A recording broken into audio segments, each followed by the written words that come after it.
마태복음 19장 1절에서 12절. 예수께서 이 말씀을 마치시고 갈릴리를 떠나 요단강 건너 유대지경에 이르시니, 갈릴리를 떠나 유대지경에 이른다. 이 말은 중요한 얘기입니다. 뭐가 그렇게 맨날 중요합니까?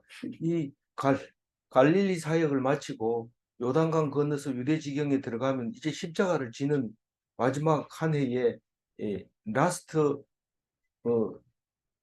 그 1년, 그 마지막 해의 이 그 사역이 지금 시작된다. 그런 뜻을 말하고 있습니다.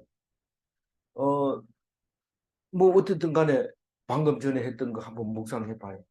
어, 뭐였죠? 어제 몇 달란트 빚진 자, 6조 원 빚진 자가 상감받았는데 1,000만 원 진짜.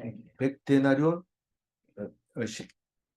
100데나리온 빚진 자에게, 1,000만 원 빚진 자에게 빚을 내놔라.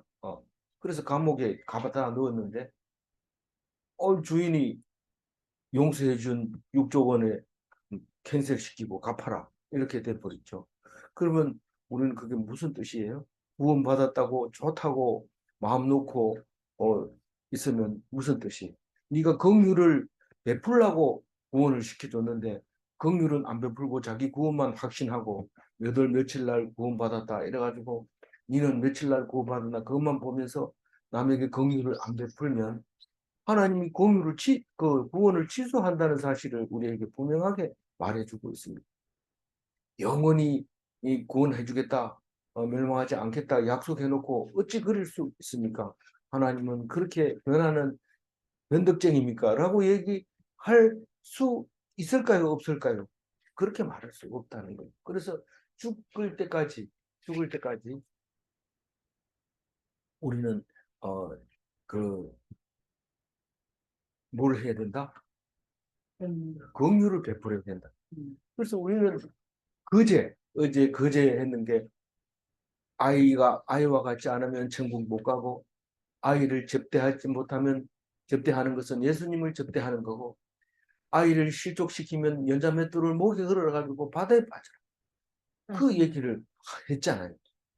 그러면 우리는 긍휼을 위해서 살아야 되는데 알지요. 근데 긍휼을 베풀지 못하고 맨날 제사 지내는 것만. 오늘 교회 갔다. 오늘 뭐 헌금했다. 뭐 오늘 봉사했다. 내 할 일 다 했다. 뭐 이렇게 생각하는데 그거는 관심이 없어요. 하나님은. 원래는 그걸로 가지고 긍휼을 사용하라고 그랬는데 그거를 가지고 오히려 사람을 목에 힘들게 하고 무거운 짐이 되게 하고 올가미가 되게 해버리는 거죠. 그래서 긍휼을 원하는데 우리는 긍휼을 모릅니다. 그래도 기도는 우리가 우리 죄를 사해 준 것 같이 우리 죄를 사하여 주시고 이렇게 말로만 기도하고 우리는 용서하지 않습니다. 용서 그 자체가 구원이라는 사실을 우리는 알고 있게 됐습니다. 그 말을 통해서. 네가 구원 받았나? 내가 용서하면 그게 구원이지. 어떤 사람에게 용서를 해야 돼요? 안 믿는 사람에게는 용서하라는 뜻이 아닙니다. 안 믿는 사람은 성도들끼리 형제가 죄를 지으면 7번씩 이런 번 해도 부족하다. 더 해라. 그런 말이죠. 그래, 이제 그 얘기도 연속이 될 텐데, 연속이 될 텐데, 그래도 좀 다른 색깔이 있는 얘기를 할 것 같아요. 왜냐하면 지역이 다르니까. 지역이 어떻게 다른데요? 갈릴리는 지금 누가 통치를 하고 있어요? 헤롯 안디바가 통치를 하고 있고, 요단 건너 유대 땅에 들어가면 누가 통치를 하고 있어요? 로마사. 본디오 빌라도가 통치를 하고 있어요. 유대 땅은 중요한 땅이니까 로마에서 직접 통치를 하고 거기를 통치하던 헤롯의 아들 안티파스는 갈릴리하고 또 유대지경 맞은편에 보면 요단 동편이 있는데 요단 동편하고 이 두 군데를 그 안티바가 통치를 하고 있었어요. 갈릴리를 떠나서 요단강 건너 유대지경에 들어가면 이제는 헤롯하고 관계없이 거기서 일어나는 모든 일들은 본디오 빌라도가 통치를 하게 되어 있습니다. 붙잡혀가지고 십자가 달릴 때 헤롯은 헤롯 안디바는 예루살렘에 와 있었어요. 6월절 명절 지키려고.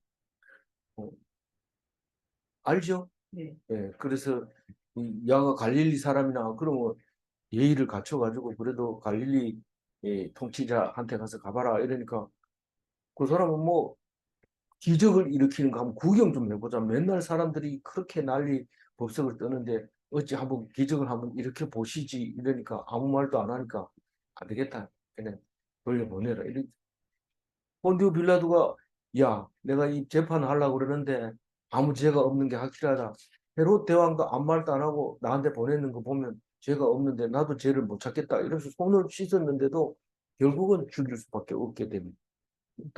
예루살렘에서 일어난 일은 당신이 책임져야 된다. 못 박아라. 이래가지고 받게 되는. 그래서 영원히 이 본디오 빌라도에게 고난받은 이야기를 하늘의 별처럼 많은 사람들이 입으로 말하는데 기분 좋겠어요? 지금 어디가 있는지 모르지만 기분 나쁠 것 같아요. 그래서 어 이제 안디바 영지에서 빌라도 영지로 들어가는데 갈릴리 지역은 예수님의 사역의 본 동네였고 이제 요단강 건너가 예루살렘에 들어간다는 것은 유대 땅에 들어간다는 것은 본 사역을 이루려고 하는 거죠. 십자가에 달리고 죽어서 3일 만에 다시 살아나려고 하는 그 사역을 하기 위해서 선지자는 예루살렘 밖에서 죽는 일이 있어요 없어요? 예루살렘 밖에서는 안 죽는 예루살렘 안에서 죽어야 그게 선지자다 그런 말을 하고 있는 거죠. 2절 읽어보면 큰 무리가 따르거늘 예수께서 거기서 그들의 병을 고치시다. 누구의 병을 고치고 있어요? 무리. 무리의 병들을 어디서 고치고 있어요? 유대 땅에서 고치고 있어요. 뭐 지경이라 해서 지금 철조망 쳤으면 철조망 넘어갔느냐 안 넘어갔냐 이래 말할 수 있지만 요단강 건너 유대 지경이니까 유대 땅에서 하고 있는 거예요. 그 치유 사역을 뭘로 합니까? 예, 말씀으로 진리로 믿음으로. 뭘 치유합니까? 몸을 치유하고 마음을 치유하고 눌린 자를 자유하게 하고 갇힌 자를 풀어주고 그러니까 정신병과 마음, 육체, 생각 모두 자유하게 특히 이제부터 얘기할 마음이 완악함 때문에 생기는 고통 그걸 풀어주는 겁니다. 마음이 완악하기 때문에 생긴 고통 그걸 풀어주는 겁니다. 우리는 고통당하는 사람이 자세히 들어보면 충분히 마음을 풀기만 하면 그게 아무 문제가 없는데 그걸 꼭 잡고 있는 바람에 엄청 고생하는 것을 볼 수 있습니다. 아니 그건 용서해 주는 거야. 그걸 일일이 따지는 게 아니야. 아무리 얘기해도 안 돼. 니는 그보다 더한 적이 있어. 남을 더 아프게 한 적이 있어. 근데 왜 그 얘기 자꾸 해? 그래 얘기해도 나는 정당하고 그 사람은 잘못됐다. 내가 한 것은 보면서고 그 사람 한 거는 스캔들이다. 그러니까 우리는 비교하지 마라. 기분 나쁘다. 그래서 얘기 들을 때 무조건 예예 안 하고 뭐 딴 얘기하면 다시는 말 안 하려고 그러고 미워하고 니도 똑같은 사람이야 이러면서 싫어하죠. 3절 읽어볼까요? 바리새인들이 예수께 나와 그를 시험하여 이르되 사람이 어떤 이유가 있으면 그 아내를 버리는 것이 옳으니까. 예루살렘에 들어가면 제일 큰 문제가 바리새인들입니다. 바리새인들이 가만히 있으면 예수는 아무 사역도 못합니다. 바리새인이 계속 태클을 걸고 이유를 달고 이렇게 할 때 예수님은 점점 더 바른 그 자기 사역을 하게 되면서 일을 합니다. 예수님은 이 사람들 때문에 사역을 완수할 수 있었고 이 사람으로 인해서 바로 가르쳐 줄 수 있는 기회가 있었던 거죠. 바리새인들이 예수님께 나오는 이유가 뭡니까? 사람들이 예수한테만 가고 바리새인들은 자꾸 피해가니까요. 바리새인이 탁 나가면 사람들이 미처 못 도망간 사람들은 앞에서 엎드려서 탁 절하면서 아, 라비님 오셨습니까? 뭐 이렇게 하면서 하는 거죠. 인사받는 거죠. 인사받는 거 그리 좋아하는데 사람들이 다 예수한테 가니까 바리새인이 기분 나쁜 거죠. 그러니까 찾아와가지고 그를 시험하여 이르되 시험한다는 얘기는 잔뜩 높여가지고 넘어지게 하는 거예요. 넘어지게. 높이지 않으면 넘어질 수 없습니다. 우리가 보통 사회생활을 하다 보면은요, 뭐 직장 안 다니는 사람은 몰라도 직장 다니는 사람들은 막 이렇게 죽게 세워가지고 높은 자리에 딱 앉혀놓고는 그다음부터는 험담을 하기 시작합니다. 올라가면 칭찬해서 올라가면 그다음에 험담을 해서 그 사람이 밤에 잠을 자다 보면 나를 왜 이렇게 높이 올려놓고 자꾸 흔드나 이런 얘기를 하는데 많이 생각한 사람 얘기입니다. 보통은 그걸 모르고 높이면 내가 잘나서 그렇지. 그리고 또 험담하면 그놈이 나빠서 그렇지. 이렇게 얘기하지만 진짜 오래 생각한 사람은 그렇게 얘기해요. 사람들이 나를 높이 올리더니만 막 흔들어. 난 못 견디겠어. 이렇게 얘기를 한 것을 들었는데 그렇구나. 그런 생각을 한 적이 있습니다. 그런 경험을 잘 나가는 사람은 다 한 번씩은 해봤을 거예요. 근데 예수님을 시험합니다. 바리새인들이 예수를 부르는 게 아닙니다. 원래는 불러야 되죠. 바리새인 계급이 높기 때문에 와라 이러면 오라 하는데 예수가 어린이도 아니고 오라 한다고 갑니다. 안 가니까 와가지고 예수를 잔뜩 높여가지고 시험합니다. 선생님 질문할 게 있는데요. 이렇다는 뜻입니다. 지금 그 얘기입니다. 시험하여 이르되 이 말은 당신이 그렇게 잘 아니까 내가 질문 하나 할게요. 이런 말입니다. 이 질문은 뭔 질문을 할까요? 우리가 다 알지만은 자기들이 풀지 못하는 질문을 하는 거예요. 그래 놓고는 그건 말이야 너 모르지 그건 이런 거야 이렇게 하든지 그렇게 안 해도 돼요. 그 봐라 니는 뭐 안다 하더니 그것도 모르냐 이걸로 해도 돼요. 충분히 이제 사람들 앞에서 예수를 망신 주고 자기들이 이 모임의 집회를 모여 있는 무리들을 흩을 수 있는 그리고 통치할 수 있는 권력을 받을 수 있다 이렇게 생각이 되지는데 바리새인이 예수 앞에서 질문을 하는 순간 주도권은 예수님한테 있습니다. 질문을 하는 순간 모든 무리가 예수의 얼굴을 쳐다보고 있습니다. 이젠 예수가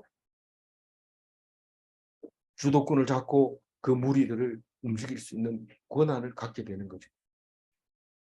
그런데 이 질문 자체가 잘못된 겁니까? 질문은 잘했는 거 잘못된 거 없습니다. 예수님은 어떤 질문을 해도 그 속에서 하나님께서 가르쳐 주시려고 하는 그 이야기를 할 수 있는 겁니다. 그런데 분명하게 확실한 것은 질문하는 사람이 무슨 뜻인지도 모르고 질문한다 하는 그 사실을 예수님이 알고 있었다는 겁니다. 이후는 모세가 금지해놓고 다시 나중에 와가지고는 이혼 정서를 쓰라 그렇게 얘기를 합니다. 왜냐하면 그럼 이 사람들이 뭐 한 가지만 얘기하세요. 이랬다 저랬다 하면 우리는 못 지키잖아요. 이제 그런 생각인데 이 랍비들은 그것을 절충해서 적당하게 이 백성들을 교육시킬 수 있는 말이 있습니다. 이리 둘러 대고 저리 둘러 대면서 말이 됩니다. 그런데 진짜로 분명하고 선명하게 말하지를 못합니다. 이혼은 분명히 안 되는 걸로 돼 있는데 이혼 정서를 주면 이혼할 수도 있다. 그럼 이 두 법이 상충되지 않느냐 이 말을 그렇게 생각하고 질문을 합니다. 이거는 아무도 풀 줄 모르는 사람인데 예수가 이걸 풀면 그다음에 다른 질문을 하면 되지 이러면서 이제 마음을 단단히 이건 분명히 우리가 질문해서 안 걸려 들어온 사람이 없다. 그러니까 바리새인이죠. 계급이 안 걸어보는 바리새인이 될 수가 없습니다. 그런데 이게 마태복음 5장 31절에 이런 한번 얘기했던 얘기입니다. 근데 이 유대에 와가지고 또 얘기를 합니다. 읽어볼까요? 또 일러스되 누구든지 아내를 버리려거든 이혼의 증서를 줄 것이라 하였으나 나는 너희에게 이르노니 누구든지 연행한 이유 없이 아내를 버리면 이는 그를 가난하게 하며 또 누구든지 버림받은 여자에게 나가는 자도 가난합니다. 사실은 이혼 정서를 써서 주게 되면은 본인도 간음하게 되고 그 여자도 결국은 간음하게 되고 그 여자와 함께 살게 된 그 남자도 간음하게 돼서 사실 엉망진창이 돼버린 거예요.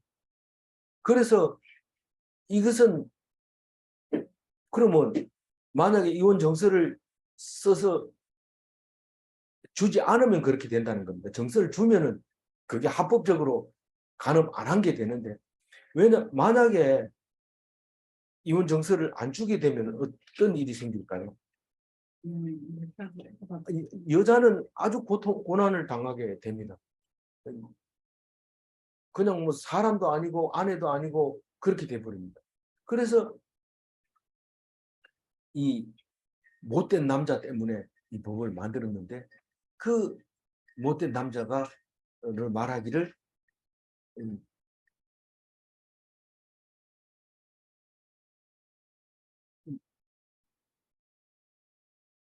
지금 4절 읽었어요? 아이고. 읽어보세요. 예수께서 대답하여 이르시되 사람을 지으시니까 원래 그들을 남자와 여자로 지으시고 그 이거는 이제 이혼하지 말라고 하는 뜻으로 이야기하려고 지금 하고 있는 거죠. 4절 얘기는 원래 우리가 창조 원리를 말하고 있는 거예요. 아담과 하와를 만들어 놓고 둘이 보기 좋으니까 갈비뼈를 빼가지고 하와 여자를 만들어 놓고 그리고 둘이 한 몸이 되도록 했는 이야기를, 그게 2장 이야기니까 우리는 성경을 읽었다 하면 다 읽어본 사람이 있거든요. 5절 읽어.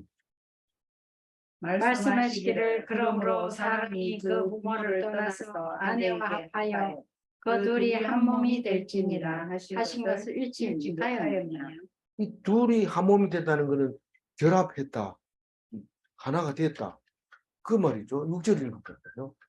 그런즉 이제 둘이 아니요 한 몸이니 그러므로 하나님이 짝지어 주신 것을 사람이 나누지 못할지니라. 그래서 이거를 잘 읽어봐야 돼요. 이게 하나님을 믿는 사람에게 한해서 그래요.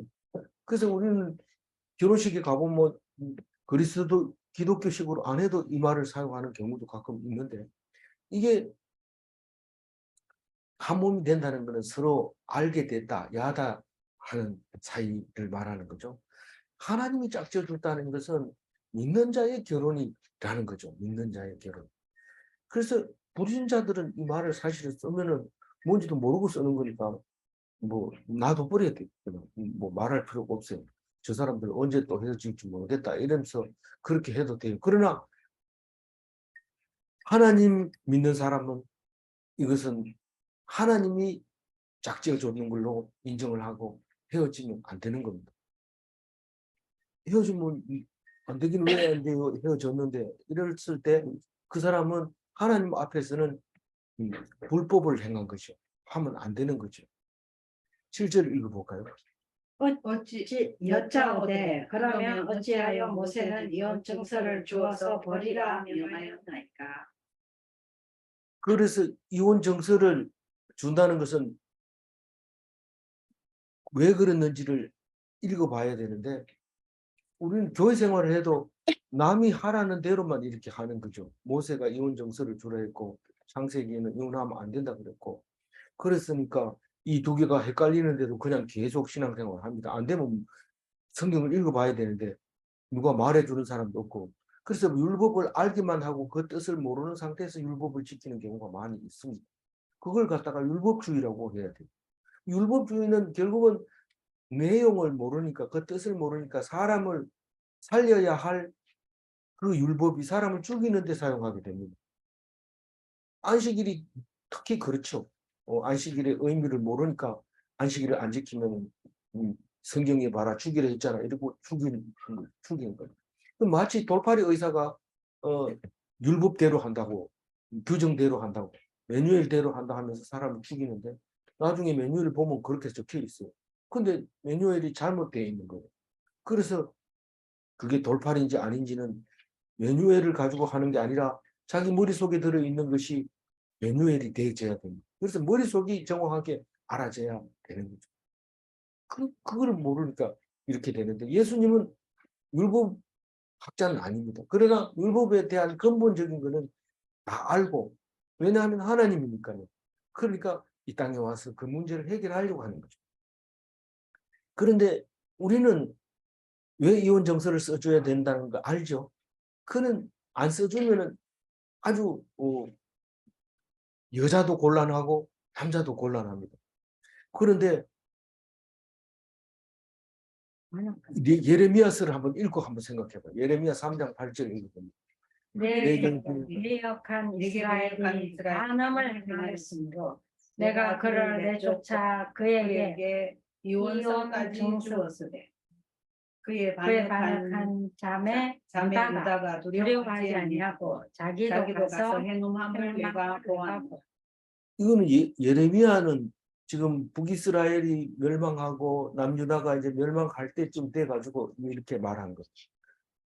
북이스라엘과 남유다는 자매 관계인데 하나님하고 결혼했는 자매 관계인데 북이스라엘이 간음했기 때문에 내가 이혼 정서를 써가지고 보내버렸다.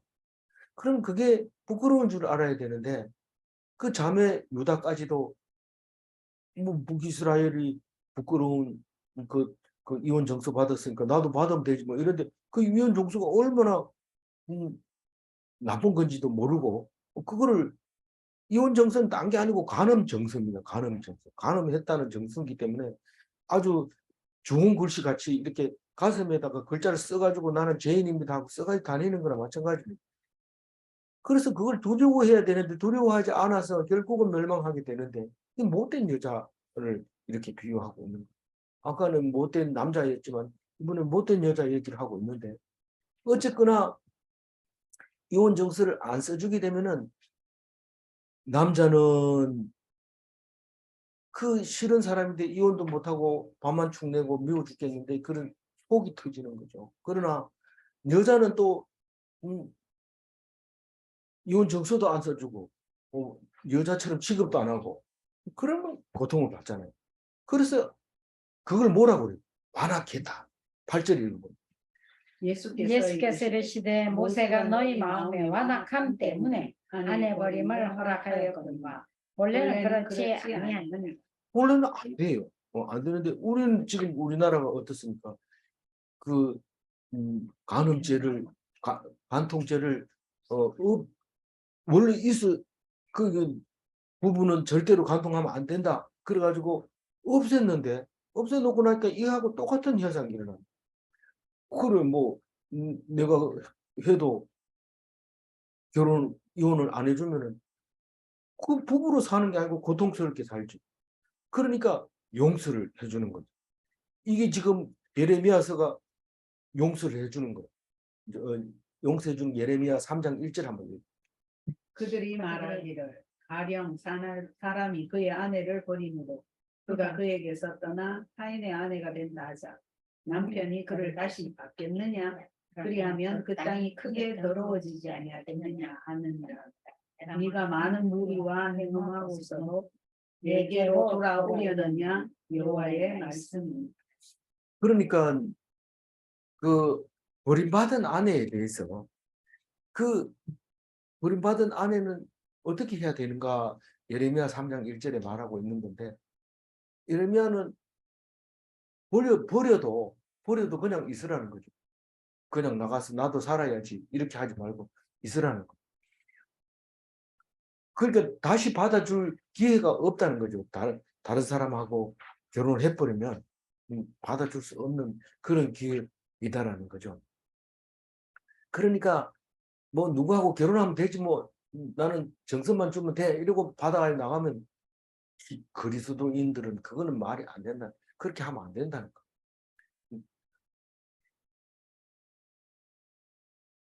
그 예레미야 3장 1절은 그렇고요. 9절 읽어볼까요? 내가 너희에게 말하노니 누구든지 음행한 이유 외에 아내를 버리고 다른 데 장가드는 자는 가늠함이니라.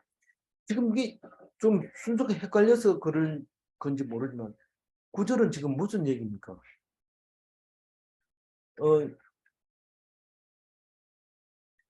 음행은 내 아내를 그러니까 이래나 저래나 다른 데 장가들고 싶어가지고 지금 예. 그러니까 이혼 정서를 써주고 보내나 이혼 정서를 안 써주고 그냥 미운 상태로 사나 이거는 전부 다가 간음할 수밖에 없는 거라는 거죠. 그러니까 9절 얘기는 이래도 가늠한 거고 저래도 가늠한 거예요. 하여튼 아무 말 없이 그냥 둘이 결혼해가지고 살면 살도록 돼 있는데 헤어지고 뭐 이렇게 만나고 이런 거 이야기만 나오면 그건 간음했다는 증거가 된다는 거예요. 그러니까 우리는 그거 간음한 배역한 세대죠. 남자 여자 다 마찬가지로 간음할 수밖에 없는 건데 그걸 하나님이 용서해 줄까요? 호세아 4장 14절입니다. 너희 딸들이 음행하며 너희 며느리들이 간음하여도 내가 벌하지 아니하리니 이는 남자들도 창기와 함께 나가며 음부와 함께 희생을 드림이니라. 깨닫지 못하는 백성은 망하리라.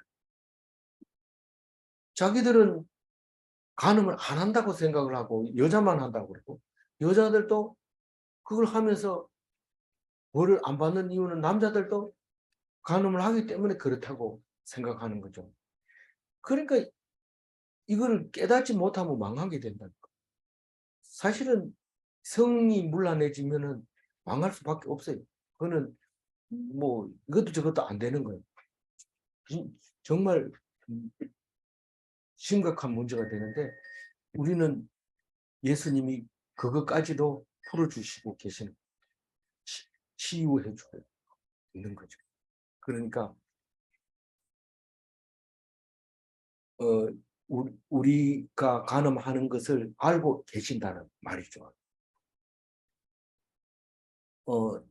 10절을 읽어보면 제자들이 이르되 만일 사람이 아내에게 이같이 할진대 장가 들지 않는 것이 좋겠나이다. 뭐 이래도 저래도 뭐 머리 아픈 보통 머리 아픈 게 아니고 뭐 장가 들어가지고 진짜 죽을 때까지 그렇게 둘이 사이좋게 안 헤어지고 산다는 건 불가능한 일이니까 차라리 안 가는 게 안 낫겠습니까? 이렇게 질문을 합니다. 근데 11절에서 대답할 때는 시간이 좀 필요합니다. 이게 좀 생각을 더 해봐야 돼요. 11절 일단 읽어볼게요. 예수께서 이르시되 사람마다 이 말을 받지 못하고 오직 타고난 자라야 할지니라. 이 말은 예수님 본인이 한 말일까요? 제자들이 말한 말일까요? 이 말을 받는다는 얘기는 수긍한다는 얘기인데 내가 9절이 한 예수님이 말한 말일까요? 10절에 한 제자들이 한 말일까요? 이 10절이나 9절이나 같은 말이지만은 어쨌거나 결혼 때문에 간음죄를 짓는 거예요. 그럼 결혼을 안 하면 간음죄가 없어요. 결혼하면은 뭐 거의 간음죄를 짓는 거예요. 대부분. 그러면 안 하는 게 좋겠다. 그렇게 얘기했을 때 사실은 거꾸로 예수님이 말하고 있어요. 뭐가 그렇게 거꾸로냐 하면 고린도전서 2장 7절에는 결혼하는 이유에 대해서 설명을 하고 있어요. 고린도 7장 8절 7장 2절을 제가 안 적어놨는데 결혼한 이유가 오늘 문자 보낸 데 들어있어요. 뭐라고 했냐면 남자든지 여자든지 행음하지 않으려고 결혼하라는 거예요. 다른 뜻이 아니에요. 결혼의 이유가. 고린도전서 7장 2절에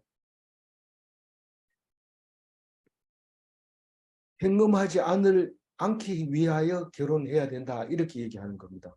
그런데 이 말을 받지 못하고 이 말은 결혼을 안 하는 사람은 타고나야 된다. 이런 말입니다. 이 말을 받지 못한다는 얘기입니다.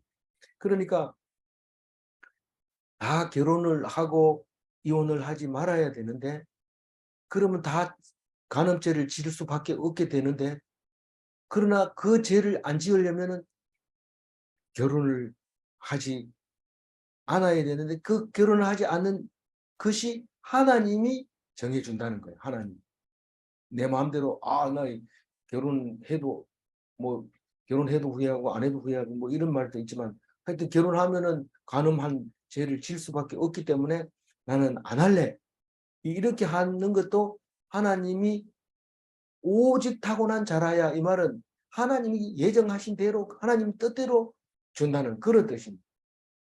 그래서 음행이 아니면 비혼이 낫다 하는 그 말이 이 말입니다. 음행이 아니면 결혼 안 하는 것이 낫다 하는 그 말을 받는 사람이 있고 안 받는 사람이 있다면 아무 생각 없이 그냥 결혼해가지고 뭐 마음에 안 들면 이혼하고 이렇게 하는데 진짜 이 말을 지킬 수 있는 말, 음행이 아니면 비혼이 낫다고 생각하는 그 사람은 하나님이 예정한 하나님 뜻대로 남자가 그 말을 알아듣는다. 그렇게 하면서 12절에 이렇게 얘기합니다. 읽어봅니다. 어머니의 태로부터 된 보좌도 있고 사람이 만든 보좌도 있고 천국을 위하여 된 스스로 된 보좌도 있도다. 있도다. 이 말을 받아만 자는 받을지어다. 받을지어다. 이거를 뭐 직접적으로 얘기하라고 그러면은 결혼하고 관계없이 어머니 태로부터 고자가 됐으니까 결혼할 이유가 없는 거죠. 이 고자는 행음할 이유가 없기 때문에 결혼을 할 이유가 없습니다. 이 사람이 만든 고자는 뭐 넷이라든가 영화 파리넬인가요? 그것처럼 목성이 안 변하게 하기 위해서 사람이 일부러 이제 거세하는 경우도 있는데 그런 사람은 결혼이 해봐야 뭐 행음할 수가 없는 거죠.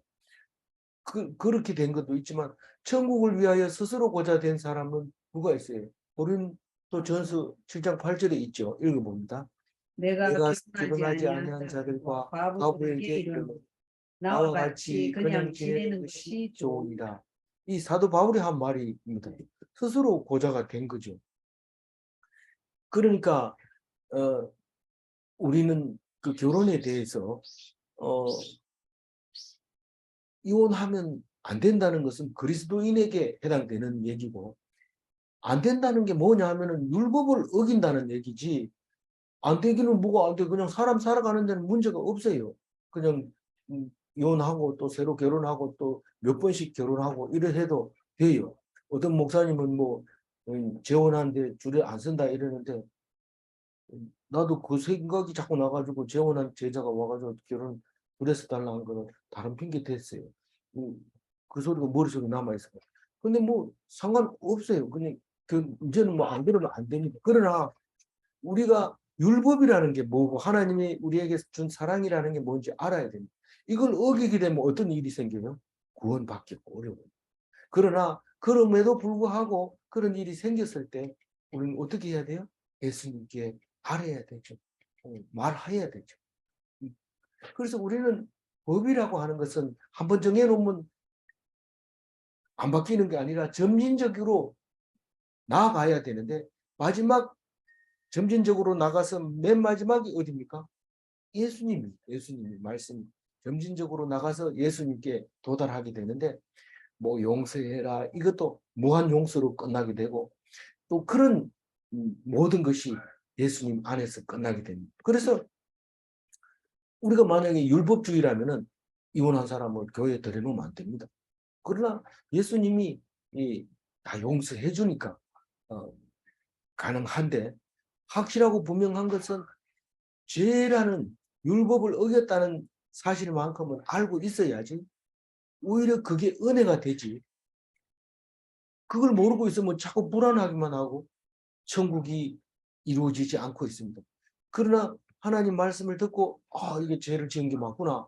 그러면 하나님 앞에서 고백하고 하나님께서 용서를 받고 하나님 안에서 치유를 받고 하나님 안에서 눌림에서 해방되고 하나님 앞에서 자유하게 됩니다.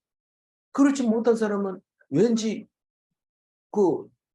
재혼했는 사람은 교회 나와가지고 말도 잘 못하고 재혼했다는 말을 잘 못하고 새로운 데리고 온 아들을 또 말을 잘 못하고 쩔쩔매고 시시하고 친한 사람한테만 말하고 이렇게 하는데 그럴 필요가 없다는 거예요.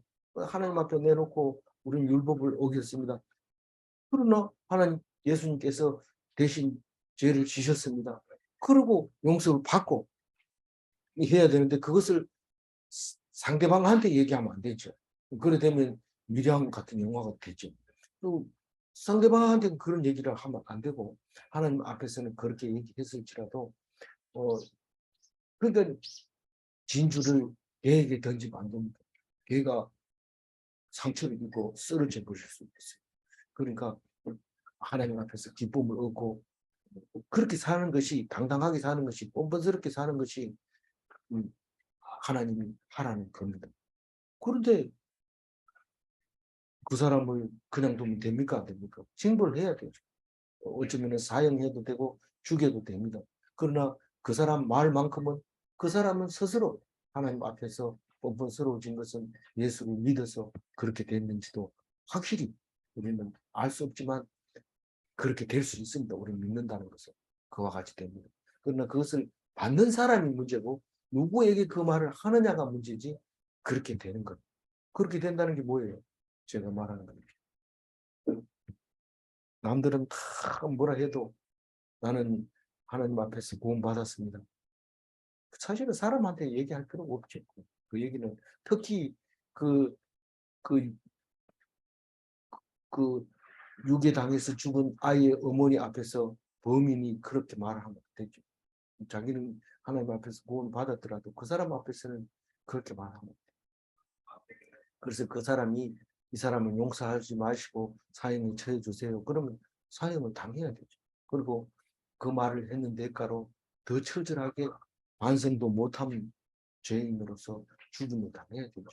그러나 예수님은 그것을 진정으로 믿음으로 했다면 그것은 나를 닮은 것이다. 그렇게 말하고 있는 거예요. 지금 제가 한 말이 헷갈립니까?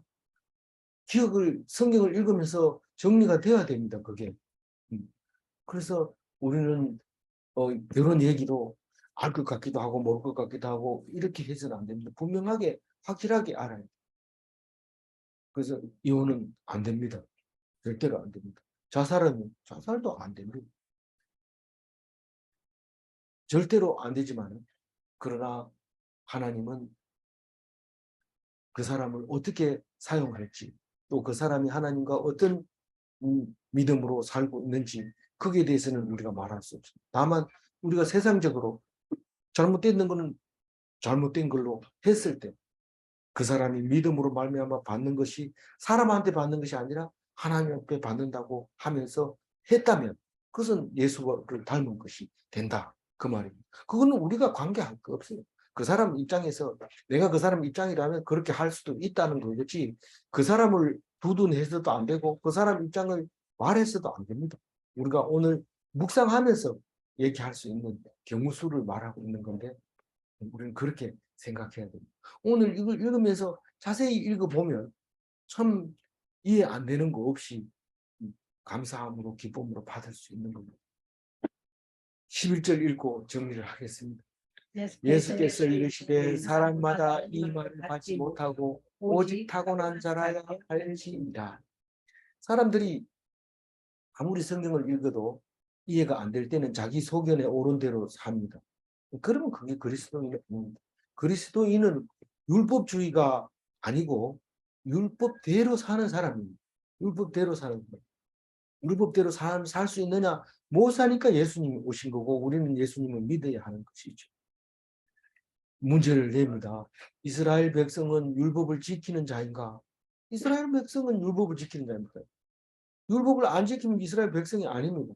그러면 예수님이 아니면 율법을 다 지킬 수 없는가? 예수님이 아니면 율법을 다 지킬 수 없습니다. 우리는 일일이 율법을 지키려고 하지만 지키지 못한 것 때문에 은혜를 받고 지키지 못한 것 때문에 예수님을 믿는 것이지 다 지킬 수 있다면 예수는 필요 없습니다. 아무쪼록 우리는 우리 죄를 성경 속에서 찾아내야 됩니다. 우리가 잘못된 것을 찾아내야 되지 남들이 다 하는데 뭐 그걸 죄라고 하느냐 이렇게 얘기하면 성경 읽을 자격도 없고 성경의 은혜도 안 되고 아무것도 안 됩니다. 아무쪼록 이 말씀으로 우리 결혼 생활을 한번 멋지게 하고 가십시다. 그리고 하나님 앞에서 은혜 받으시고 가십시다. 죄 때문에 눌려 있지 말고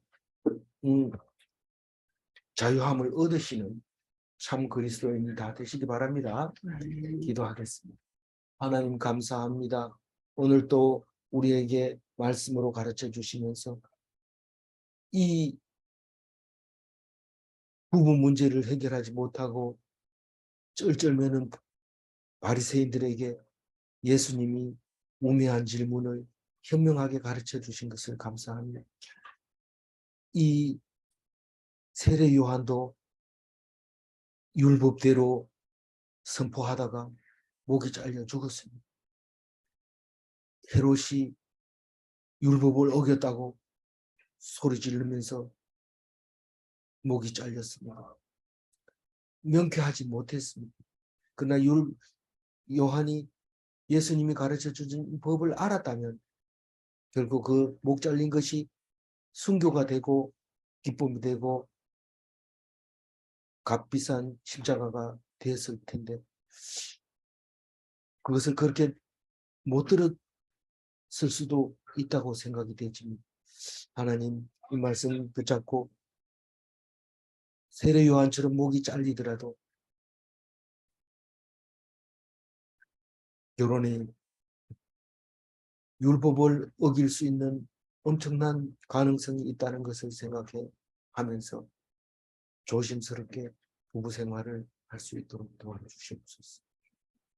오직 주님만 영광 받아 주시옵시고 천국에서 크다 칭찬받는 그리스도인이 되게 하여 주옵소서. 감사하고 우리 주 예수 그리스도 이름으로 기도 올려옵나이다. 아멘. 감사합니다.